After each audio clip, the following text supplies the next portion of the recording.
Hi, I'm Pedro, and in today's video I'll be showing you more tips for writing ambient chord progressions.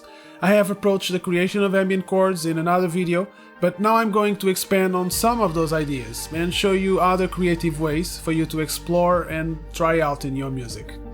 I'll be dividing the content in two videos, this and the other one, part 1 and 2, and I'll show you the emotional impact on slow changes, how you can use voice leading to create new chords, and how to make your chords as interesting as possible.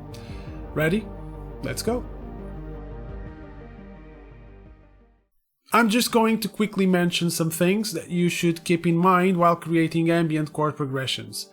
Usually, ambient music uses a slow tempo or has a slow harmonic rhythm, which means that you are not changing chords all that fast. The idea is to give time to the listener to get accustomed and feel immersed in the soundscapes you are creating. So slow moving chords can help you to create momentum so that when the next chord change happens, it has more impact. I'll show you in the following example how important this consideration is for any style of music, really.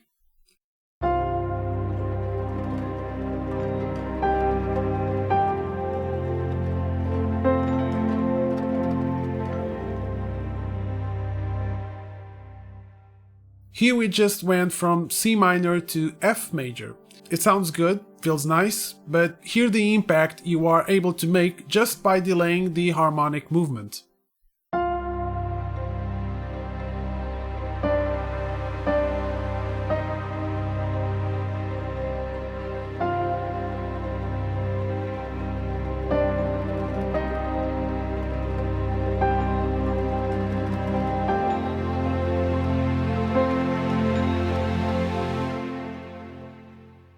It feels more satisfying to me. You have more space to create momentum and build some tension if you like, and when the next chord hits, it can make a big difference and mean so much more than if you had just changed as we did in the first example. But what if you feel like your chords still sound bland? Let's look into that. Chords play a big part in the reason why we feel the way we feel when we hear music. So it's no wonder that you may be worrying about it. With that said, our goal here is to make chords that sound as interesting and colorful as possible. And there's a nice technique that I will share with you in a moment.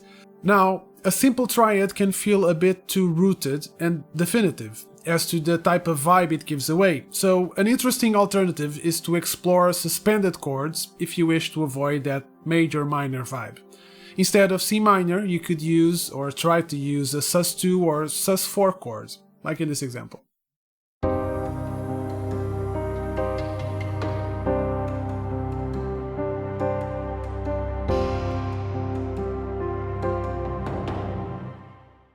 Another thing to consider is adding chord extensions. As you add more notes to the chords, that strong chord quality starts to dissipate and become a bit more vague or ambiguous as you add the extensions.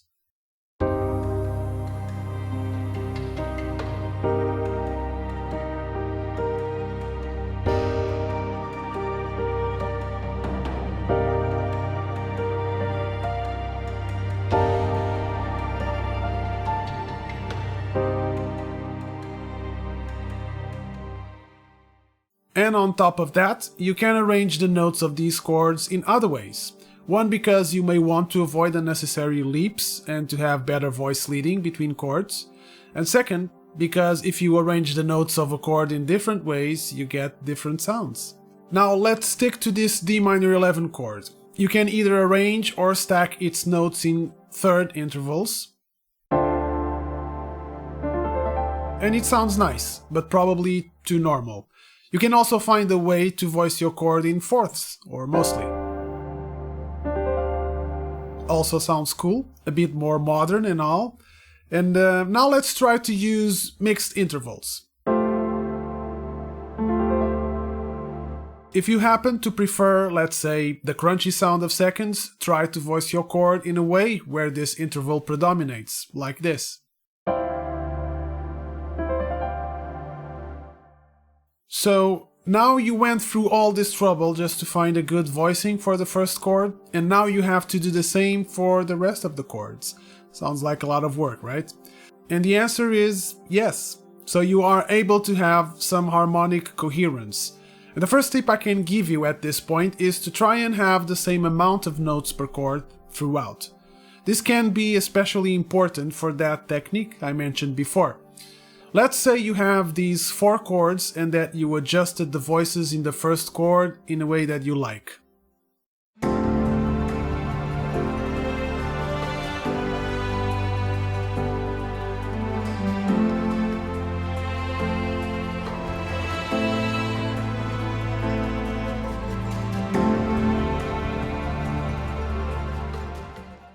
As you could see and hear, there is an incoherence in terms of how the voices of the first chord move to the next, and also in its quality, which is very different from the rest.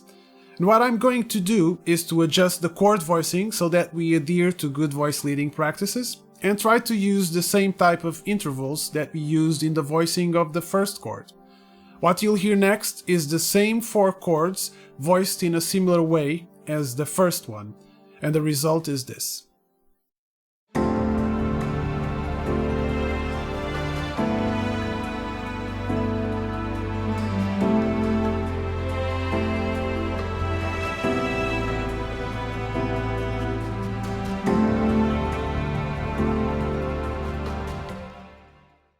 So on one hand, voice leading helps you to create smooth transitions between chords, but on the other, it can also be used as a guide to maintain a certain harmonic coherence and chord voicing arrangement throughout the chord progression.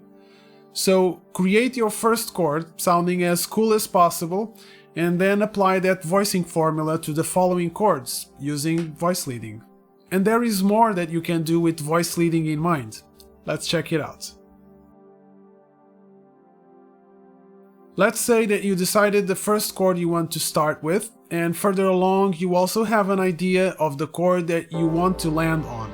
But in between you decided that you will need another chord that you didn't quite figure out. Again, this is a technique that you can use in whatever context or musical style. What we will be doing is to build a chord that serves as a bridge between the previous and the target chord. And how are we going to do that? Voice leading, of all things. The cool thing is that you don't need to think about what that chord will be, just the type of voicing arrangement you want to favor, and focus on how the notes could move or be maintained.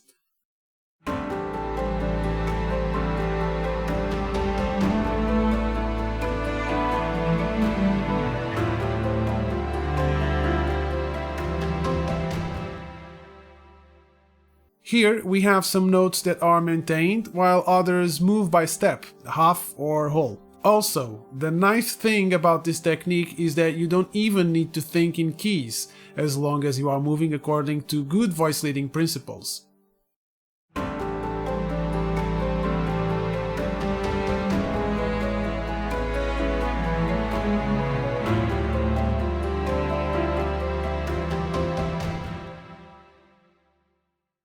And with all this in mind, it's also a good opportunity to explore other aspects that contribute to the chord color, in this case, chord inversions. But that I leave for part 2. There is more that I'll cover in the next video, but in the meantime, try to explore and apply some of these tips in your music. The point of all this is that it inspires you to create music. In the description of this video, I've added links to the blog, to the Beyond Music Theory ebook, online lessons and courses, so please check them out. And as always, don't forget to like and subscribe for more videos like this, and again, so that you can make sure not to miss part 2 with more tips. Thanks for watching, and until next time.